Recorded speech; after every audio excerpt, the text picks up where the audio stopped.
A Midwinter Night's Dream, a Christmas tale, written by Peter Richard Adams. A long way from here and the world you know, past rivers and mountains and oceans, there is a forest, ancient and untouched. Its tall trees creak, their branches burdened by age and their roots heavy with history. No one lives in the forest, but the villagers who live on its edge tell strange tales about it. They say the trees talk to each other. They say the nights go on for days. And, strangest of all, they say that fairies live there. And not just any fairies. Oh no. The villagers say that the forest is home to the queen of the fairies, holding court in a great whitewashed lodge amidst scenes so full of merriment and mirth that if you visited, you might never wish to leave. All of these tales are true. It was Christmas Eve. All over the world, families got together, decorations were hung and carols sung. Lights twinkled in trees, and a single star shone brightly in the night sky. Everywhere there was joy. Everywhere, that is, except in the forest. Here, the winter weighed heavy, and creatures cowered in their burrows below. Snow silently swirled in the air as the cold got colder and the dark got darker. All was still. All was quiet. Except there. Listen. A sound coming through the trees. Tiny footsteps in the snow. Tiny footsteps that belonged to two little boys called Raffy and Roro, who were dragging behind them a Christmas tree. It had been a hard year. Germs had come to the village and made lots of people poorly. The boys had not been allowed to go to school or to see their friends. They longed for fun. They longed for frolics. They longed to get out and play on the edge of the forest they loved so much.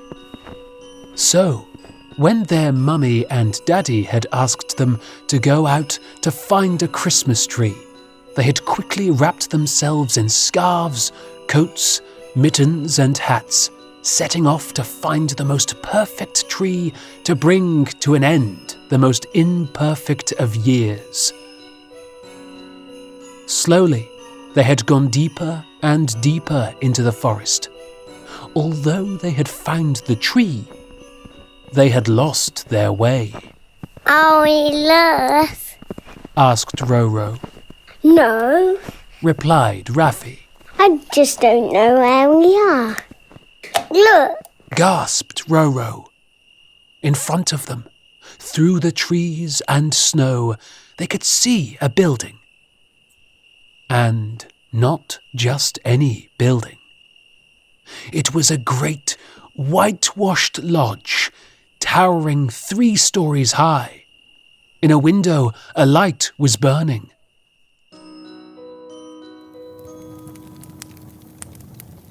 Inside the lodge, the queen of the fairies had grown old. Her skin was wrinkled. Her wings were weary.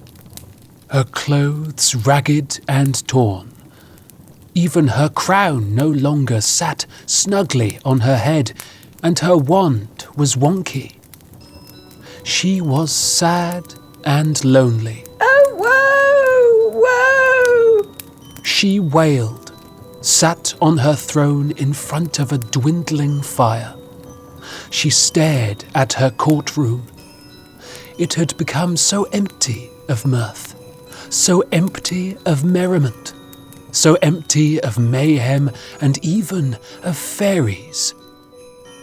Once there had been hundreds here, frolicking from sunrise until moonlight and moonlight until sunrise.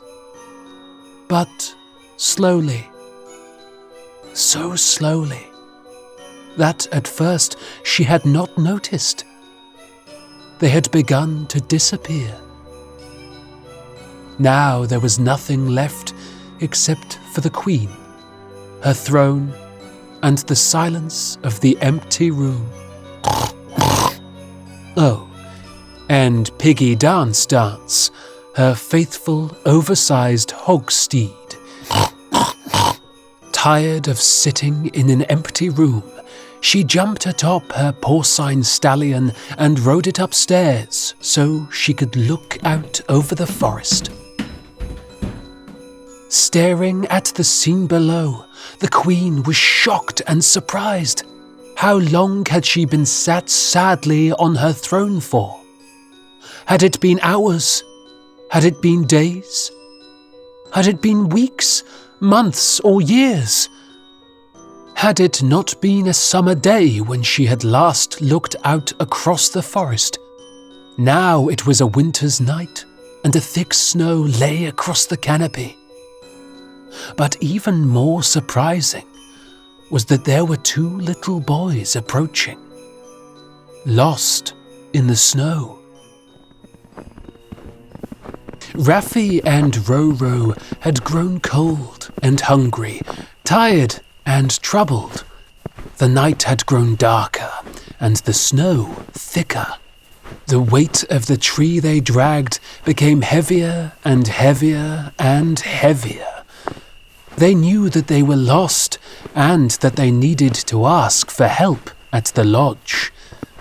But every time they seemed to get close, it flickered that little further into the distance, almost as if it did not want to be reached. I'm so tired, said Roro. Perhaps we should have a little lie down, said Raffi.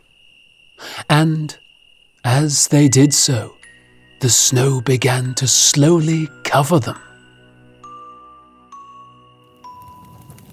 Raffi woke first. Is it 7? He asked. It's 7. It's 7. Cried Roro, waking too. It wasn't 7, and they were not at home. But they were not in the forest either. They were in the large, empty room, warming in furs in front of a fireplace. It was the biggest fire they had ever seen. Tell me, said a cold, old voice. who are you? The boys were surprised to see in front of them an old woman with wings, a wand, and wearing a crown. We are Raffi and Roro, Said Raffi. Thank you for finding us, Said Roro. But the Queen remained puzzled. Why were you dragging a tree around? She asked. Because it's Christmas. Said Raffi. Christmas? Said the Queen. Christmas. Ah, yes, I think I remember Christmas. Is that when you get eggs? No. Is that when you dress up as spooky skeletons? No. Is that when you roll in horse poo and shout, mucky muck splatter plop? No. Actually, that might just be an elf thing. Filthy creatures. Who are you? Asked Roro. And why don't you know about Christmas? The Queen stared at the boys. The boys stared at the Queen. They felt scared. I am the Queen. Said the Queen. You're not the Queen. Said Raffi, and he was sure he was right.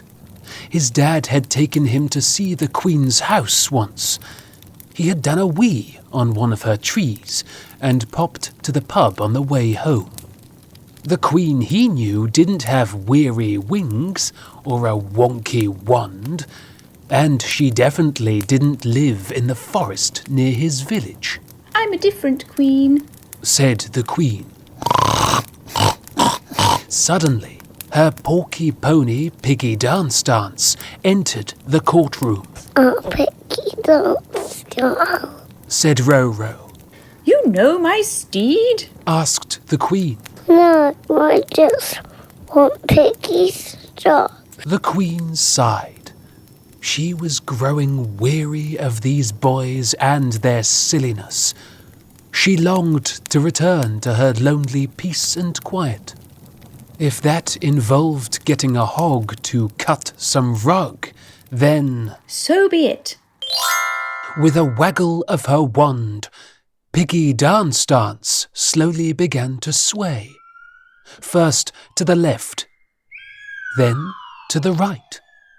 Then he got up on his hind trotters to do a jig, a cartwheel, a waltz, and a fandango.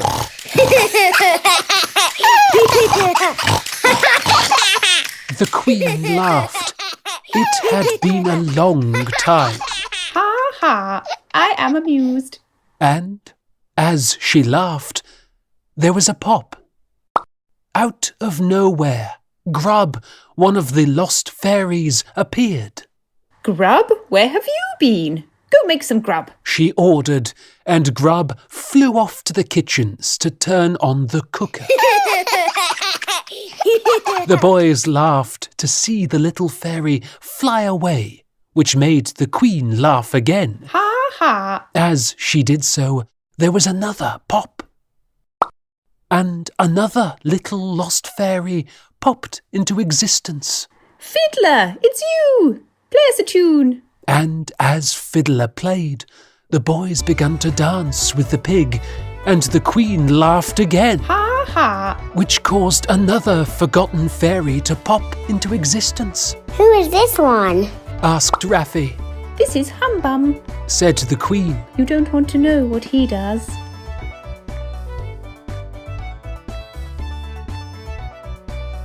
In no time at all, the lodge was once again filled with fairies. Do you know? She said to the boys. I think I had grown so old that I had forgotten all about the magic of Christmas. And without magic, fairies cannot exist. Fairies are creatures of joy, so let us be joyful. Put up the tree, decorate the court, and sing the songs to celebrate the season.